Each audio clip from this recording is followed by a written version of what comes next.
जय श्री राधे। पूज्य श्री सद्गुरुदेव भगवान के चरणों में प्रणाम। पूज्य श्री भाई जी की कुछ अंतरंग वार्तालाप। पूज्य श्री भाई जी साधकों के प्रश्नों का उत्तर देते हुए एक पत्र में कहते हैं, तुम्हारा पत्र मिला था, बहुत देर से लिख रहा हूँ, सो कोई विचार मत करना। तुमने लिखा कि मैं तो इतना ही जानती हूँ कि श्री कृष्ण मेरे हैं और उनकी अपार कृपा मेरे ऊपर बरस रही है, तो बहुत आनंद की बात है। इससे अधिक जानने की आवश्यकता भी नहीं है। जब श्री कृष्ण तुम्हारे हैं तो तुम उनकी हो ही चुकी हो। जीव के लिए बस यही परम धन है कि वह भगवान का हो जाए और भगवान को अपना माने, फिर कृपा बरसने का तुम्हें अनुभव होता है।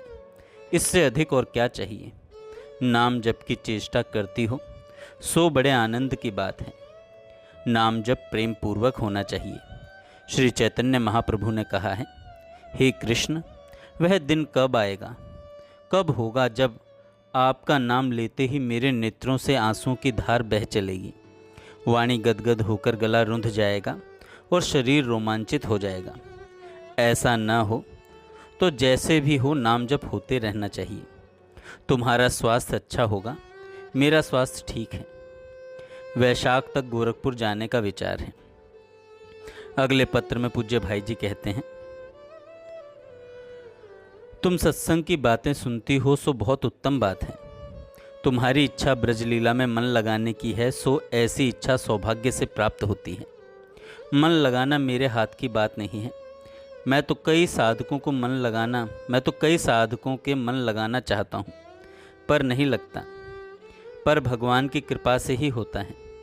अतः उनकी कृपा पर भरोसा करके उन्हीं से प्रार्थना करनी चाहिए। तुमने अपने लीला चिंतन की बात लिखी, सो पढ़कर बड़ी प्रसन्नता हुई। इसी प्रकार लीला चिंतन करती रहो। भगवान की कृपा से नई नई लीलाएं देखने को मिल सकती हैं।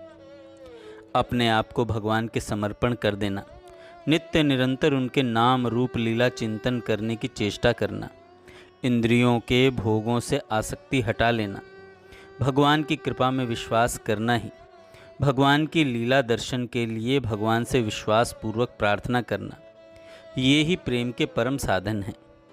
तुम्हारा स्वास्थ्य अच्छा होगा, मेरा स्वास्थ्य ठीक है। श्री भगवान की कृपा से सब आनंद है। देखो, सत्संग न मिलने पर ढिलाई मालूम देती है, सो तो ठीक ही है। सत्संग से अग्नि को ईंधन तथा हवा मिलने से जैसे अग्नि तेज होती है, वैसे ही साधना में तेजी आती है। सत्संग के अभाव में ईंधन वायुहीन अग्नि की भांति ही शिथिलता आ जाती है। भगवान सदा साथ हैं। इस भाव पर सदा दृढ़ता होने पर सदा परम सत्संग मिलता रहेगा। इसी के साथ सद्ग्रंथों का स्वाध्याय करके उनका संग करना चाहिए। भाई जी आगे कहते हैं, भगवान में मन की जितनी प्रीति बढ़े और संसार के प्राणी पदार्थों में जितनी ही अधिक अनासक्ति हो, उतनी ही उत्तम बात है। भगवान की कृपा पर दृढ़ और अनन्य विश्वास, भगवान के स्वरूप का चिंतन तथा उनके पवित्र नाम का रटन, बस यही सर्वोत्तम सरल साधन है। भगवान को अपना बनाने तथा उनका अपना बनने का, भगवान को अपना बनाने तथा उनका अपना बनने का सो करती रहना। घर का प्रत्येक कार्य भगवान की सेवा समझकर उन्हें याद रखते हुए ही करना चाहिए। मन में संसारी चिंतन होता है, मान बढ़ाई प्रिय लगती है, सो यह तो स्वाभाविक ही होगा, क्योंकि जन्म जन्मांतर का ऐसा ही अभ्यास है। पर बीच बीच में भगवान की लीला का मधुर चिंतन होता है। यह भगवत चिंतन अधिक से अधिक होने की जो इच्छा होती है, यही बड़ी बात है और यही भगवत कृपा की अनुभूति का परम सौभाग्य है। साधकों के नाम बताने की आवश्यकता नहीं। ऐसे सैकड़ों व्यक्ति हैं जो मुझ पर प्रेम रखते हैं तथा सहज ही उनके लिए मेरे मन में बार बार आती है कि उन्हें भगवत प्रेम प्राप्त हो जाए। सांसारिक प्राणी पदार्थों को भूलकर ये सर्वथा भगवान में ही लग जाएं। पर मेरे मन में आने से न आने से कुछ नहीं होता, होगा भगवान की कृपा से ही, तथा वह कृपा सभी पर है। विश्वास एवं अनुभव करना चाहिए। मेरे ऋषिकेश जाने का न अभी कोई विचार है और न मन है। अभी तो गोरखपुर जाने की बात हो रही है। कुछ 4 बातें आप लोगों को बताता हूँ। ये 4 चीज़ें करने की हैं। पहला, भगवान का अखंड स्मरण बना रहे तथा संसार से चित्त उपराम रहे। दूसरा, घर का प्रत्येक कार्य भगवत पूजा के भाव से भगवान का स्मरण करते हुए भगवत प्रीति के लिए हो और उत्साहपूर्वक हो। तीसरा, सबकी यथा योग्य सेवा भगवत सेवा के भाव से हो। और चौथा, भगवान के नाम का जप स्मरण निरंतर होता रहे। ये 4 चीज़ें करने की हैं। ये 4 चीज़ें करने की हैं। अगले पत्र में पूज्य भाई जी कहते हैं, सब प्रेम हरि स्मरण। तुम्हारा पत्र मिला। तुम्हारे सुंदर पवित्र भाव तरंगों के दर्शन से बड़ी प्रसन्नता हुई। यों तो सारा संसार ही भगवान में ओतप्रोत है। भगवान के अतिरिक्त अन्य कोई वस्तु ही नहीं है। फिर जिनका भगवान के प्रति प्रेम है, जो भगवत प्राप्ति के साधनों में ही प्रवृत्त हैं, वे तो एक ही भगवान के परिकर या सेवक के नाते सभी परस्पर विशुद्ध प्रेम संबंध से आबद्ध हैं। उनकी उससे छूटने छोड़ने की कल्पना ही नहीं की जा सकती। भगवान ने स्वयं कहा है कि मैं तो उन्हें छोड़ ही नहीं सकता। जिन्होंने स्त्री, पुत्र, पति, बंधु बांधव, प्राण, धन, लोक परलोक सब छोड़ दिए, जो मेरे हो गए, उन्हें मैं कैसे छोड़ दूं? मैं तो उनके पराधीन हूँ। वे मेरा हृदय हैं। उन्होंने मुझको वश में कर लिया है। मैं उनके पीछे पीछे उनकी चरण रज पाने के लिए सदा डोलता रहता हूँ। वे मेरे हैं, मैं उनका हूँ, इत्यादि वाक्य श्री भागवत में स्वयं भगवान के हैं। अतएव यदि सांसारिक कामना, वासना, राग, द्वेष, मोह, ममता नहीं है, विशुद्ध प्रेम है, तो न तो भगवान छोड़ सकते हैं, न भक्त छोड़ सकते हैं, न प्रेमास्पद प्रभु अलग हो सकते हैं, न वे प्रेमी पृथक हो सकते हैं और न प्रेमीगण परस्पर ही छूट सकते हैं। विशुद्ध प्रेम बंधन ही असली बंधन है, जिसमें स्वयं भगवान बंध जाते हैं, छूटना ही नहीं चाहते।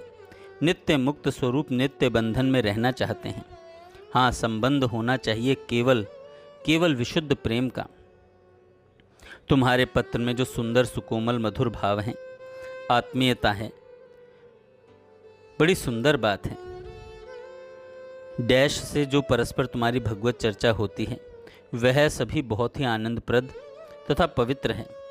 भगवत चर्चा ही जीवन का परम लाभ है। भगवान की स्मृति ही परम पुण्य है। भगवान की लीला में रति ही परम सौभाग्य है। संसार के अन्य लोगों के गुण दोषों की स्मृति सर्वथा न करके केवल भगवत लीला सेवा प्रेम रस का ही पान करते रहना चाहिए। अन्नस्य दोष गुण चिंतन माशु मुक्त्वा सेवा कथा रसमहो नितराम पिबत्वम। यही परम उत्तम लाभ है।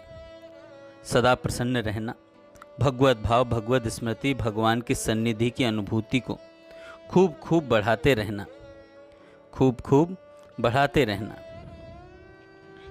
एक पत्र में पूज्य श्री भाई जी कहते हैं, भगवान के लिए मन का व्यथित होना, जलना, यह तो भगवत कृपा तथा परम सौभाग्य के लक्षण हैं। साधक को कभी चैन न पड़े, पर इसमें जो भगवान की मधुर स्मृति होती है, वह प्रचंड ज्वाला में भी कितनी अनंत शारदीय सुधांशु की शीतलता को लिए होती है। यह सुख भी तो तुम्हें होता है। फिर तुम्हारे पास तो भगवान रोज आते हैं, जगाते हैं, दिखते नहीं पर अनुभव होता है, मौन रहते हैं पर अपना आना तो तुम्हें बतला ही देते हैं। यह जब हो रहा है तब वे तुमसे दूर कहाँ हैं? उनसे प्रार्थना करो, उपेक्षा मत करो, सो मत, उनसे बोलने का आग्रह करो। वे बोलेंगे भी। तुम्हारी जैसी वेदना किसी बड़े भाग्यशाली को ही होती है। संसार के भोग के लिए सब पीड़ित व्यथित रहते हैं। तुम्हारी पीड़ा व्यथा भगवान के लिए है। यही तो मानव जीवन का परम फल है। रही बात मेरी, मुझ में तो कोई शक्ति नहीं, भगवान स्वतंत्र हैं, पर जहाँ तक मुझसे बन पड़ता है मैं प्रयत्न करता हूँ। तुम्हारे लिए रोज ही कुछ न कुछ किया करता हूँ। वे मुस्कुराते रहते हैं, वे खेलते हैं, खेलते रहें, उनकी स्मृति सदा सतत बनी रहे। तुम जरा भी निराश उदास मत होना, तुम उनके समीप समीप पहुँच रही हो। वे तुम्हें तपा तपा कर परिशुद्ध कर रहे हैं। प्रसन्न रहा करो। जय श्री राधे।